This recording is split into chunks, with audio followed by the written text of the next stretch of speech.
আজকে আমরা কথা বলবো সিলেটের একজন জনপ্রিয় কন্টেন্ট ক্রিয়েটর দীপঙ্কর দাস দীপের আকস্মিক মৃত্যু নিয়ে।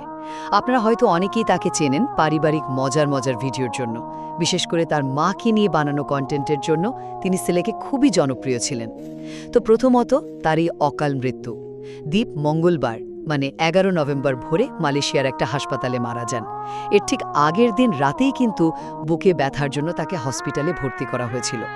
আর সবচেয়ে দুঃখের বিষয় কি জানেন, মাত্র 1 মাস আগে 13 অক্টোবর উনি পড়াশোনার জন্য মালয়েশিয়া গিয়েছিলেন। দ্বিতীয়ত, তার জনপ্রিয়তার কারণটা কি ছিল?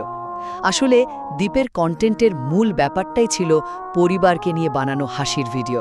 আর তার ভিডিওগুলোর সবচেয়ে বড় আকর্ষণ ছিল জানেন, তার মা এবং পরিবারের অন্যরাও এতে অংশ নিতেন। এটাই তাকে সিলেটে একটা অন্যরকম পরিচিতি এনে দিয়েছিল। আর সবশেষে এই ঘটনার প্রেক্ষাপট, তার মৃত্যুর খবরটা নিশ্চিত করেছেন তার মামাতো ভাই দেবব্রত গুপ্ত দীপু বুধবার 12 নভেম্বর। বিদেশে পড়তে যাওয়া এমন একজন সম্ভাবনাময় তরুণের হঠাৎ চলে যাওয়ায় অনেকেই সত্যি বলতে ভীষণ শোকাহত।